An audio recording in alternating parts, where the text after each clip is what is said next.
The Raja Saab movie నుండి second single అయితే release అయిపోయింది. ఈ సాంగ్ అయితే చాలా బావుంది. 'సహనా సహనా నా సఖి సహనా కలలో నిన్నే చూసానా' అంటూ సాగే ఈ సాంగ్ ప్రేక్షకులను ఎంతగానో ఆకట్టుకుంటుంది. ప్రభాస్ మరియు నిధి అగర్వాల్ మధ్య సాగే ఈ సాంగ్ విజువల్ గాను ఎంతో బావుంది. అండ్ హీరో, హీరోయిన్ మధ్య కెమిస్ట్రీ అయితే సూపర్బ్‌గా కుదిరింది. ఈ బ్యూటిఫుల్ సాంగ్‌కి తమన్ సంగీతాన్ని అందించాడు. లిరిసిస్ట్ కృష్ణకాంత్ సాహిత్యం అందించిన ఈ పాటను సింగర్స్ విశాల్ మిత్ర, శృతి రంజని కలిసి పాడారు.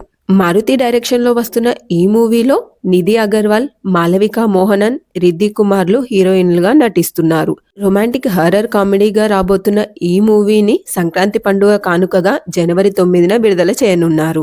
తెలుగు, తమిళం, కన్నడ, మలయాళ, హిందీ భాషల్లో ఈ మూవీని రిలీజ్ చేస్తున్నారు. 14 రీల్స్ బ్యానర్ పై టీజీ విశ్వప్రసాద్ భారీ బడ్జెట్ తో ఈ మూవీని నిర్మిస్తున్నారు. ఈ మూవీ నుండి ఇప్పటికే రిలీజ్ అయిన ఫస్ట్ సింగిల్ అభిమానులను ఎంతగానో ఆకట్టుకుంది. ఈ మూవీ ఎప్పుడెప్పుడు విడుదల అవుతుందా అని ప్రభాస్ అభిమానులు ఎంతగానో ఎదురు చూస్తున్నారు.